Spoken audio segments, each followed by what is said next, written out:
Hi everyone, thanks for signing up for this week's webinar.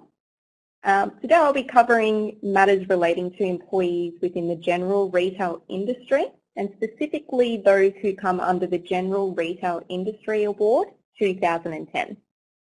So you might be asking why I'm focusing on this industry in particular. Well, in 2016, the Fair Work Ombudsman launched a tip-off service for employees to report breaches in the workplace. Since the launch, they've received over 20,000 tip-offs, with the retail sector being the second most reported industry.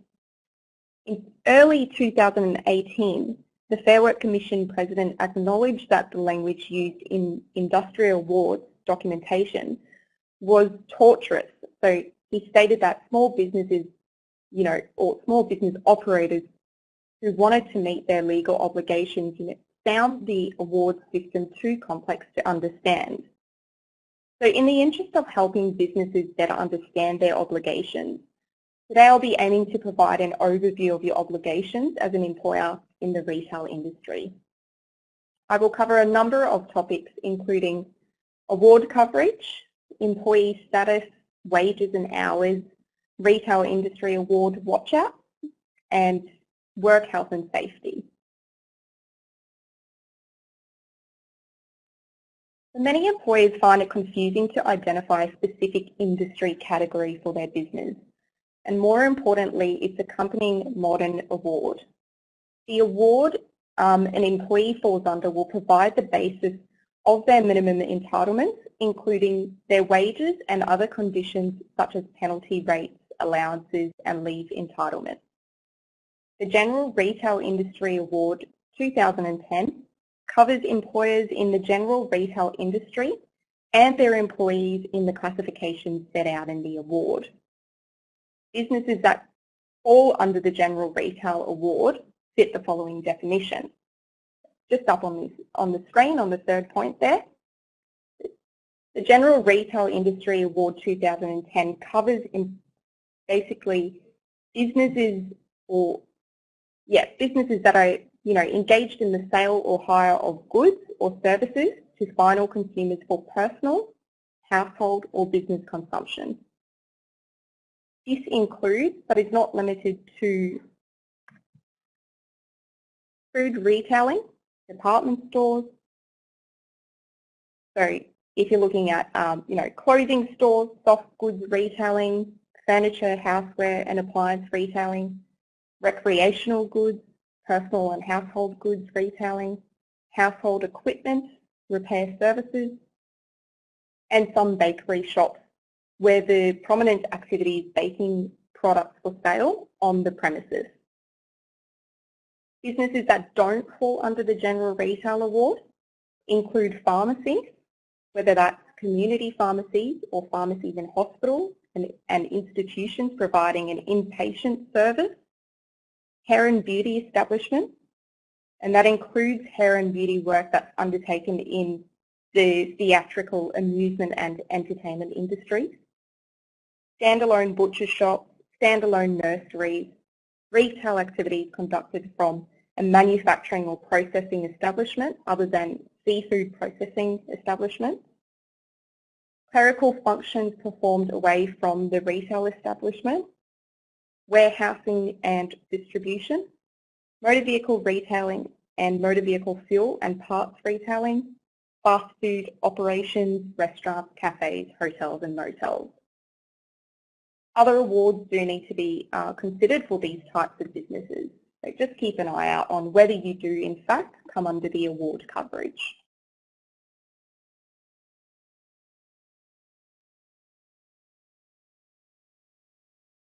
So one of the, major questions that a lot of businesses ask is, does the General Retail Industry Award cover retail managers? There's a popular misconception that some managers don't fit within the General Retail Award.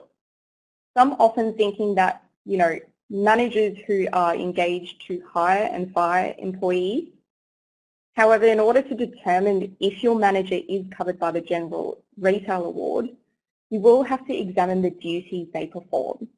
So management responsibilities regarding the hiring or firing of employees should not be the deciding factor. If the manager's other duties are covered by the classifications of the award, they can indeed be covered by the award. So there are three types of categories that employees can be employed as under the General Retail Award. So we have full-time, part-time and casual. So I'll go through what each of these mean under this particular award. So a full-time employee is engaged to work an average of 38 hours per week. The 38 hours of the week can be rostered by splitting the 38 hours evenly over 5 days, resulting in a 7.6-hour workday. There can be 1 or 2 shorter days each working week. There can be 1 shorter fortnight, so in other words 4 hours off in addition to the rostered day off. 6 days off in a 4-week cycle, so kind of like an RDO system. And you can also have a rotating day off in a 4-week work cycle. And an accumulated day off in a 4-week cycle with a maximum of 5 days being accumulated in 5 cycles. Businesses that employ 15 or more employees a week on a regular basis do need to ensure that their full-time employees do not work more than 19 days per week in a 4-week cycle, unless stated otherwise in their agreement. If they do, they are entitled to overtime for any of the days worked in excess of that 19-day period. So full-time employees who work on Sundays need to have 3 consecutive days off every 4 weeks. The consecutive days off will need to include Saturday and Sunday, with the exception to this rule being that the employee specifically requests for other arrangements. And that request does need to be in writing, and the employer has to, obviously agree to that as well. If this occurs, it's really vital for employers to record the revised arrangements in the time and wages record, and keep in mind that the employee can terminate the agreement by giving 4 weeks notice to the employer. Also remember, employees cannot be coerced into making this request, nor can this be presented as a condition of their employment. So part-time employees,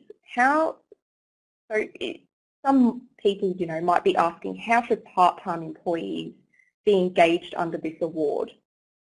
So in this award, part-timers have to have reasonably predictable hours, and their hours are usually less than that of a full-time employee, so less than 38 hours per week. If engaging a part-time employee before commencing their employment, the company and the employee have to agree in writing on a regular pattern of work. Under the award, it states that you need to have an agreement that stipulates the number of hours to be worked each day, what days of the week will be worked, and the starting and finishing times of each shift. Any variation to these hours need to be mutually agreed in writing before the varied hours are worked. An employer is required to roster a part-time employee for a minimum of 3 consecutive hours on any shift. So if you send an employee home before they work 3 hours, you do need to pay them for the 3 hours. With notice in accordance with the award, a weekly roster can change the days of the week a part-timer works, but not the total hours agreed to be performed, and any such changes cannot be made to avoid award entitlement. In the absence of, a written mutual variation, a part-time employee who works in excess of the agreed upon hours has to be paid overtime.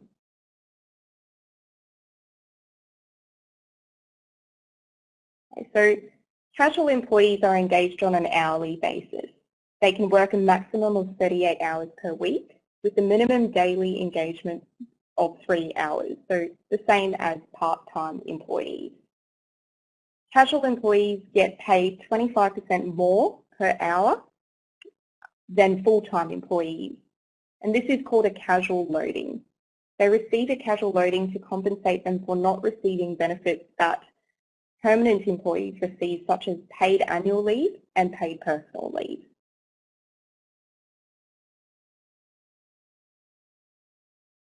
So, wages and hours.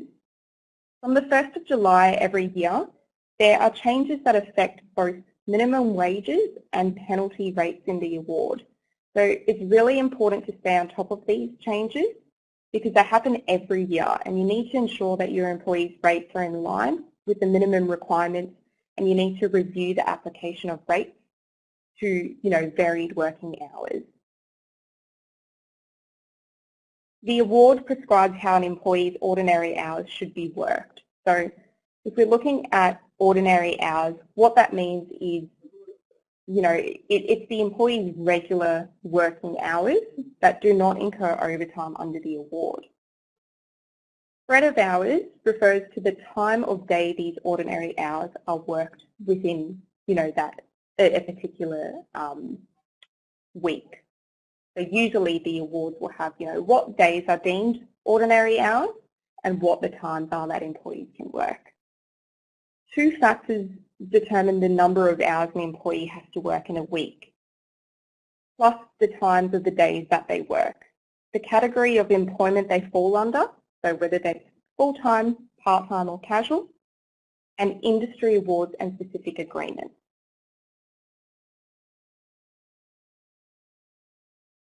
So the spread of ordinary hours in this award, as you can see on the slide, is Monday to Friday, 7 a.m. to 9 p.m, Saturday, 7 a.m. to 6 p.m, and Sunday, 7 a.m. to 6 p.m.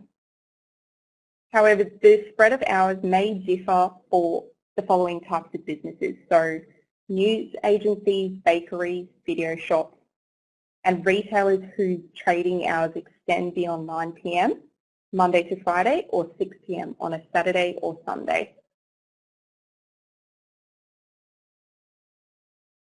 Overtime is hours performed outside ordinary hours. So that's, it is work performed beyond the maximum number of daily and or weekly hours, outside the spread of hours, outside the agreed number of hours in the employment agreement. So when an employee works overtime, they may be entitled to an overtime rate, which is higher than the ordinary rate of pay. Such payments are intended to compensate an employee for the inconvenience of having to work additional hours, and it basically provides a reward to them for doing so. So overtime is payable for hours worked in excess of the ordinary hours, time worked outside the spread of hours, excluding shift work, time worked outside of the prescribed roster conditions, and working in excess of 11 hours on one day of the week and in excess of 9 hours on any other day of the week. Penalty rates. So in 2017, a decision was made to reduce penalty rates for employees in the retail industry. So this will affect penalty rates for casual, part-timers and full-time employees, and the changes will roll out gradually over the coming years. Specifically, Sunday penalty rates will consistently fall until the 1st of July 2020 for the General Retail Industry Award. So as you can see on the slide there, you'll see the percentage that it will decrease by over the next coming years.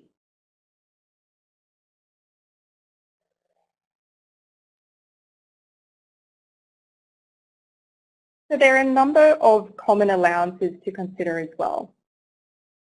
So we're looking at things like, a meal allowance, whether that applies once an employee's worked a certain amount of overtime in a day. Special clothing, laundry allowance, excess travelling or travel time reimbursement, vehicle allowances, cold work allowance, first aid allowance, recall allowance, liquor license allowance as well. It's important to check what allowances might apply to your employees and also check in what situation they would be eligible for such allowances. So for example, with first aid, generally the awards will say something to the effect that the employee needs to be appointed as a first aid officer and they need to have relevant qualifications to render first aid. But failing to apply allowances can result in an underpayment, so it's definitely a good idea to identify if any of these will apply based on the type of jobs that your employees are undertaking. But there are two types of breaks under the General Retail Industry Award. One is rest breaks, so also referred to as crib breaks, rest pauses or tea breaks, and the other is meal breaks. It's mandatory to provide employees with breaks to allow them to rest and recuperate. An employee cannot be required to take a rest break or a meal break within 1 hour of commencing or ceasing work. And it's also not permitted to combine the two breaks. You can't, combine the two. If an employee is entitled to 2 rest breaks in the day, you can't combine them to make one single break. So on my slides is a table providing a breakdown of break entitlements depending on how long their shift is.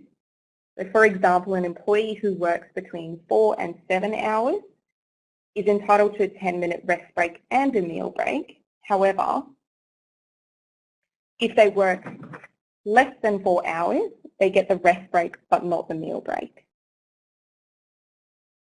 The award flexibility clause within the award can be used to make variations to these entitlements, but there's very specific conditions that need to be met, and there needs to be a particular agreement between employers and employees.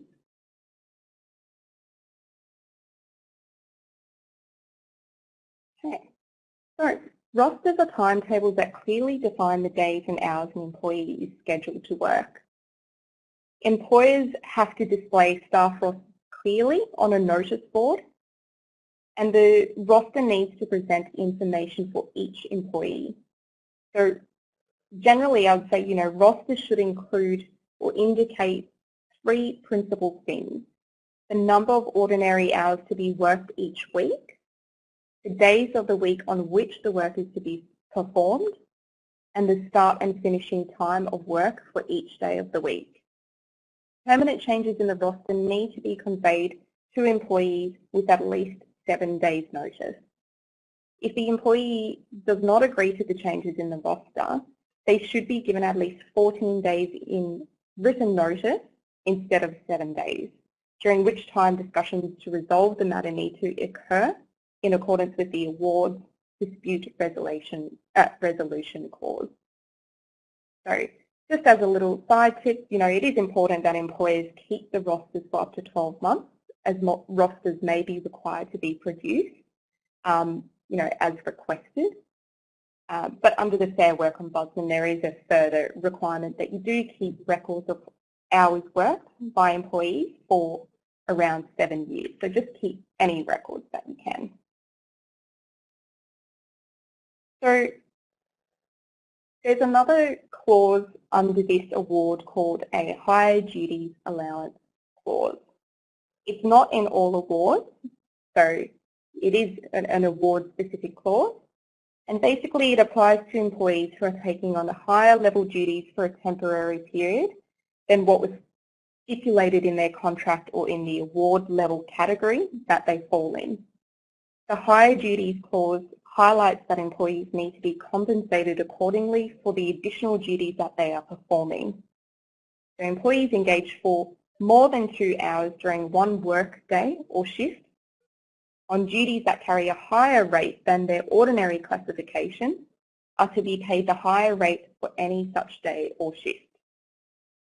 However, if they're engaged for 2 hours or less during one day or shift, the employees to be paid the higher rate for the time worked only. So employees that work alone.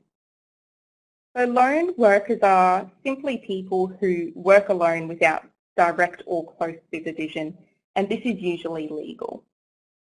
This includes workers who work in a fixed workplace but are isolated, so on-call workers, for example, who work overtime, and workers who open and close the premises.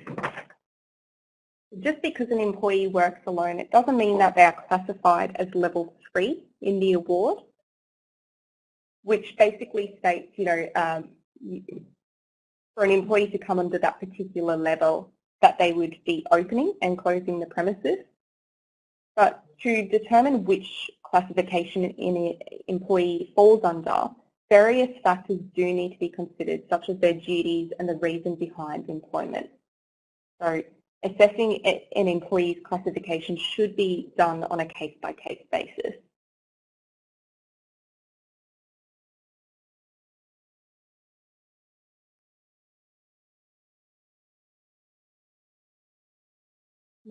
Okay. Sorry, my last slide failed to move forward for a moment there. Okay. So, workplace health and safety.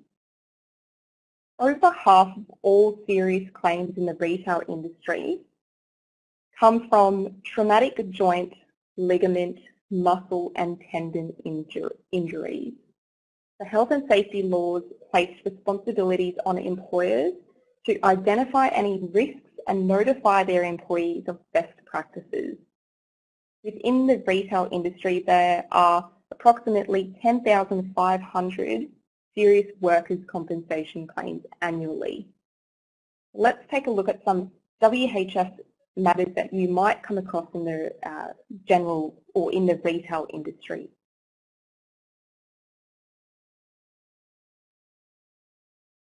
So one of them is manual handling, so handling boxes, cartons and other objects. The term manual handling applies to any activity that requires the use of force exerted by a person to lift, lower, push, pull, carry or otherwise move, hold or restrain any object or person. While the weight of any load is critical, the frequency of lifting, posture while lifting, the surrounding environment and the employee's physical fitness are also important factors to consider. When lifting items, make sure your employees are trained to lift correctly, including, parting the feet evenly, ensuring that lifting is not being performed from the side with a twisted back, and ensuring that they are using their legs to lift items and not their back. Some other ways employers and retail managers can keep staff safe include making sure in-store and back-of-store areas are free from clutter, following safe stock management practices such as minimising excess stock or items left lying around, ensuring staff do not lift stock from the ground level onto shelves as it puts an increased strain on their body. It's advisable to use an elevated work surface like a trolley or a table. And using safer alternatives to an A-frame ladders or step ladders to access stock, such as appropriate platform-style ladders.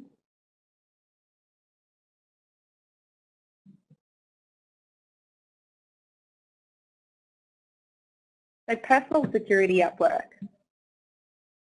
Occupational violence is when a worker is physically or verbally attacked or threatened in the workplace or while they are working. Sources of violence in the retail industry include dissatisfied customers and criminal activity, for example, a robbery. So some tips to prevent occupational violence. As you can see on the slide there, we've got things like install security lighting or video surveillance, improve workers' ability to see potential offenders, reduce background noise, install locks on doors and windows, and consider the use of security grills as well. Improve cash handling procedures and roster enough staff to handle cash. Also avoid rostering young people alone at night, or people that might be vulnerable if they were working by themselves, and don't leave young people alone to close the business. And then in this industry as well, also consider, your cash handling procedures. So make cash less visible or less accessible.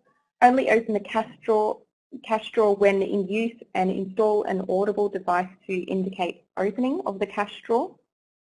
Store cash in a safe and count the cash in a secure room. Encourage cashless purchasing, so EFTPOS, credit cards. Use a bank that is close to the workplace and make frequent random deposits. Avoid using public transport when carrying money. And when going to the bank, let someone know when you are expected to return. Use signs such as "No cash kept on premises" as a deterrent. Make sure the point of sale worker is visible from the outside of the organisation.